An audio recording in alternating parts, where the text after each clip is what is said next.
someone said that they thought before Prohibition there was more bourbon made here in Anderson County than any place outside of Jefferson County. I don't know whether that's true or not. I'm sure Nelson County would say it wasn't, but it certainly was a major employer here. There were, as you said, 13 distilleries before Prohibition. I tried to go through the old Internal Revenue Service reports that they did on an annual basis, the ones I could find, and I counted up a lot of distilleries that were no longer in existence at the time of Prohibition that had it operated at one time or another here.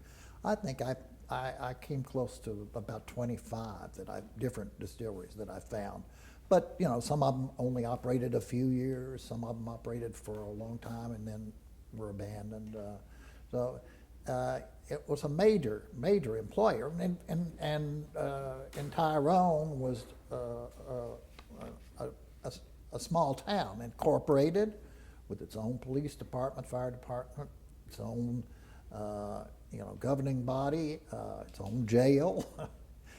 Churches, doctors, lawyers, and that was all of those people were working at the distilleries right around Tyrone. A lot of the distilleries were around the rivers and the creeks.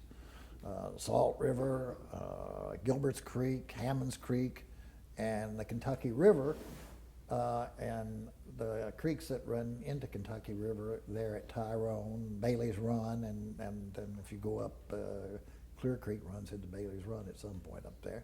So there were a lot of people in Tyrone that were employed in the distilleries. And when Prohibition came, the only source of employment really was the old rock quarry down there at Tyrone.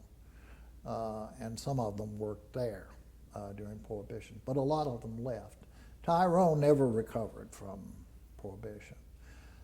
The families that lived here in town on what was at that time, before Prohibition, it was generally known as Southern Avenue rather than South Main. Many of them were people whose families had made a lot of money in the distilling business. The Dowlings across the way, and of course the Rippies in this home. Mary Dowling Bond married to one of the Bond from the Bond and Lillard family, and Jim Bond and Uncle Jim and Aunt Mary lived next door to my grandmother, great-grandmother.